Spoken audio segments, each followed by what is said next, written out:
PDIP soal dukungan Kades Jokowi 3 periode. Kalau orangnya mau ya boleh.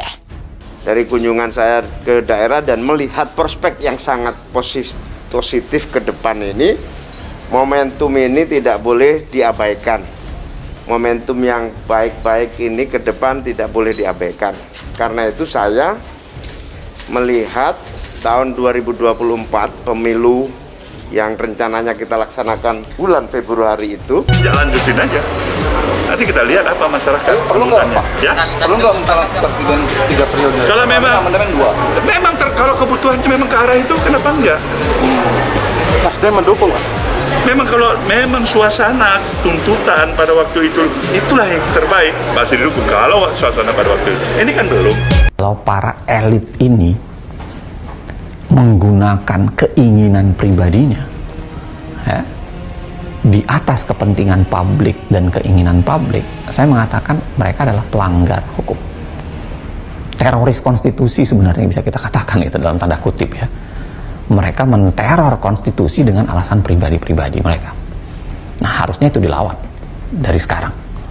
Saya bahkan tadi sudah sampaikan ya, kalau memang presiden diindikasikan ingin secara pribadi memperpanjang dirinya, punya agenda pribadi, bahkan kemudian mengkreasikan cara untuk merusak kehidupan bernegara dengan memperpanjang itu, saya termasuk yang mengatakan ya itu menjadi alasan cukup untuk impeachment harusnya. Nah, kalau misalnya para elit yang menjadi bagian dari koalisi pemerintah makin menyuarakan aspirasi ini secara terus-menerus, saya khawatir legasi Pak Jokowi yang sudah diperjuangkan selama 7 atau 8 tahun terakhir tidak diingat lagi oleh publik. Justru bisa terjadi karena banyak sekali orang-orang yang seharusnya bisa bilang ini salah, bilangnya ini nggak apa-apa, bisa dibenarkan. Nah ini yang saya sebut dengan, saya pakai istilahnya Romo Mangun ya, intelektual kelas kambing. Intelektual tukang yang pada akhirnya hanya memberikan stempel bagi apapun yang penguasa inginkan. Jadi kan kita seakan-akan misalnya ya, ada, saya tidak perlu sebut nama lah ya, si A, si B, si C, intelektual tukang atau intelektual kelas kambing itu yang bilang, oh bisa di amandemen caranya begini, memberitahu malah caranya. Nah itu yang harus kita lawan.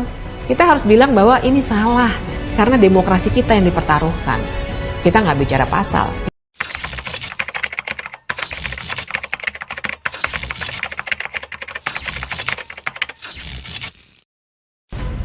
Belum tentu yang lain jadi pemimpin mau merealisasikan, mau mengimplementasikan tentang undang-undang tersebut.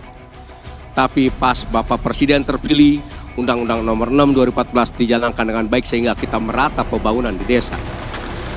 Hal yang wajar kita berikan saat ini, beliau selaku Bapak Pembangunan Desa. Setuju?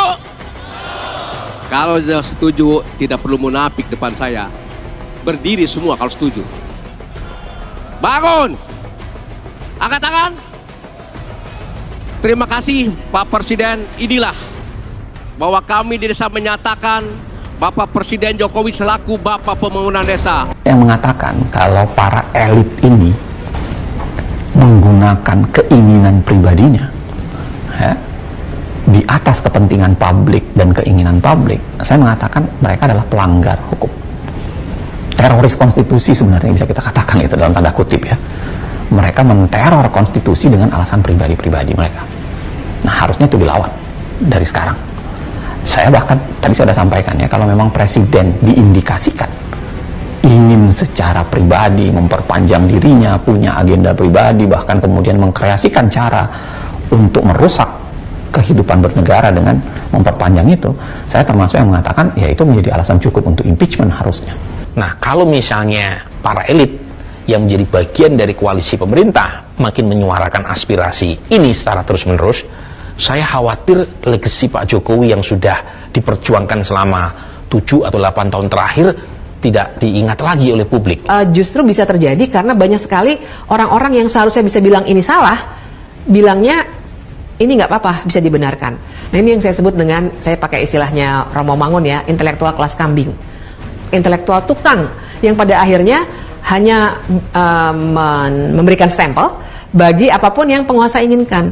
Jadi kan kita seakan-akan misalnya ya, ada, saya tidak perlu sebut nama lah ya, si A, si B, si C, intelektual tukang atau intelektual kelas kambing itu yang bilang, oh bisa di amandemen caranya begini, memberitahu malah caranya. Nah itu yang harus kita lawan. Kita harus bilang bahwa ini salah karena demokrasi kita yang dipertaruhkan. Kita nggak bicara pasal, kita bicara prinsip-prinsip demokrasi.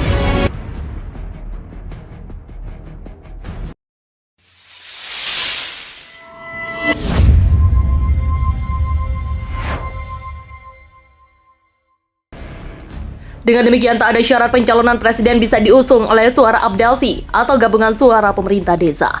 Ada nggak di situ gabungan Abdelsi? Keluar aspirasi ya boleh, ucap Ketua Komisi 3 DPR itu. Saat ini, kata Pak Culus, suara PDIP soal usulan penundaan pemilu 2024 dan perpanjangan masa jabatan presiden telah bulat. Partainya telah menolak usulan tersebut sesuai arahan Ketua Umum Megawati Soekarnoputri. Saya kader partai, pembawa partai. Gitu loh, yang dalam ini taatlah kepada pemerintah ketum. Begitulah ucapnya. Usai menyuruhkan Jokowi 3 periode, Ketua Umum Abdelsi Suratawijaya belakangan bahkan berencana mendeklarasikan dukungan terhadap Jokowi 3 periode usai Lebaran Idul Fitri. Sementara itu tenaga ahli utama kantor staf Presiden Ali Mokhtar Ngabalin mengatakan dukungan kepala desa untuk Presiden Joko Widodo menjabat 3 periode jangan dihalangi. Ngabalin berkata dukungan itu merupakan aspirasi rakyat. Menurutnya masyarakat punya hak untuk menyampaikan pendapatnya.